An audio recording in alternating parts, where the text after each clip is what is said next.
Bonjour à tous, pour ce mois de mai, je vous retrouve avec un bullet journal digital et papier. Alors ici, il s'agit du Moleskine qui permet de retracer tout ce qu'on fait sur papier dans une application associée. Donc ici, moi, je m'amuse à le faire sur papier pour avoir le contact du papier, mais l'avantage, c'est que vous voyez, ça s'écrit directement sur l'application de mon iPad. Alors, à quoi ça sert d'avoir deux bullet journal comme ça? Eh bien, la sensation du papier est toujours agréable, mais c'est vrai que parfois c'est un petit peu lourd à emporter avec soi. Et alors du coup, de l'avoir sous format digital, ça permet aussi de le partager. Par exemple, quand dans ma famille on me demande est-ce qu'on a quelque chose de prévu ce week-end? Est-ce que, voilà, eh bien, si je ne suis pas à mon domicile, mais que je suis par exemple en classe ou quoi, eh bien, je peux consulter mon bullet journal sur ma tablette avec laquelle j'enseigne et je peux regarder si on a donc des choses qui sont notées.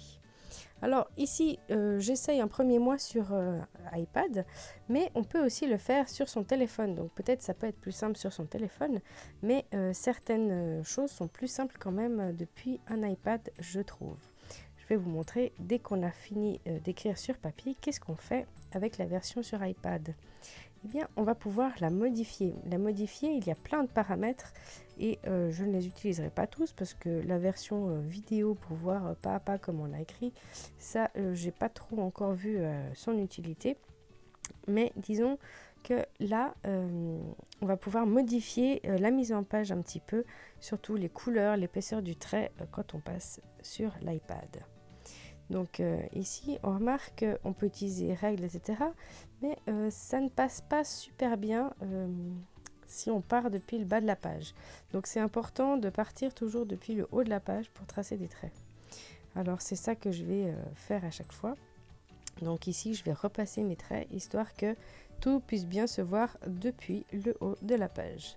Et donc là, on voit que le trait n'a pas de problème à se tracer. Et donc, on a une réactivité vraiment en même temps, simultanée. Donc, c'est très, très, très pratique de voir où on en est. Une page toute nette, sans bavure, et qui est donc bien retranscrite d'un point de vue digital et papier à la fois. Donc, ce bullet journal se voudra très minimaliste et très au jour le jour, puisque vous avez ici une période de confinement, quarantaine, qui n'est pas très pratique pour l'organisation à long terme. Alors voilà, on peut changer la mise en page, les traits, et puis on peut changer aussi les couleurs. Donc on a ici un outil pour mettre en surbrillance, et puis ensuite on peut aller changer les couleurs. On peut zoomer, et puis évidemment on peut aussi écrire.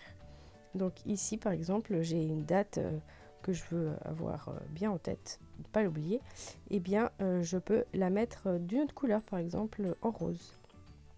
Et voilà comment on peut modifier la partie digitale et utiliser la version papier en même temps. J'ai donc envie ici de retourner aux bases du bullet journal et avoir quelque chose de très épuré, de tout ce qui est dessin et assez utile plus que décoré. Donc pour ce mois-ci, je ne vais pas rajouter des illustrations ni par tablette ni dans le livre papier. Et donc je me retrouve avec uniquement mon mois de mai, et puisque c'est la seule chose que j'ai à prévoir pour le moment. Et puis ensuite, on va pouvoir passer à ces dailies, les jours. Donc écrire au jour le jour la date avec ce qu'on veut faire dans la journée et ce qu'on a fait peut-être aussi pour garder un souvenir. Donc moi, je vais garder un souvenir du menu parce que ça peut m'aider des fois en manquant d'inspiration. J'aime bien noter ce que j'ai mangé, par exemple, une semaine auparavant. Ça peut me dire, ah bah tiens, ça fait une semaine qu'on a mangé ça, on pourrait refaire ça, c'était sympa, les enfants aimaient ou pas. Et puis donc, les objectifs pour la journée, etc. Vraiment prendre le temps de, au jour le jour, se noter des choses à faire, des choses faites pour avoir un souvenir de cette période. Parce que cette période de confinement, eh bien, elle n'est pas du tout ennuyeuse puisqu'on a énormément de choses à faire.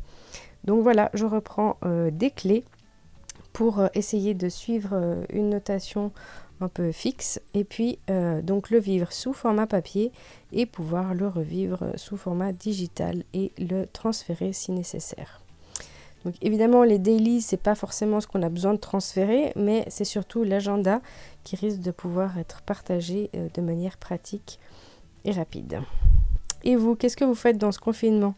Qu'est-ce que vous organisez? Quels sont vos projets? Est-ce que votre appartement est mieux rangé que d'habitude? Est-ce que vous cuisinez un peu plus que d'habitude? Dites-moi tout ça en commentaire. Et est-ce que vous avez aussi un bullet digital ou cet hybride-là avec papier et digital à la fois? Ici, je trouve vraiment bien d'avoir la même mise en page et cette synchronisation entre les deux appareils, c'est-à-dire le téléphone ou l'iPad, quoi. Donc, je vous souhaite une bonne journée et bon courage. Prenez soin de vous, restez chez vous. Ah oui, juste là, je ne vous ai pas encore montré. Donc, voilà à quoi ressemble pour le moment ma mise en place du mois de mai. Donc, on va finir mars avant, hein, mais voilà, vous avez fin avril et le début du mois de mai. Tout est prêt pour ce nouveau mois. Je vous souhaite une belle journée.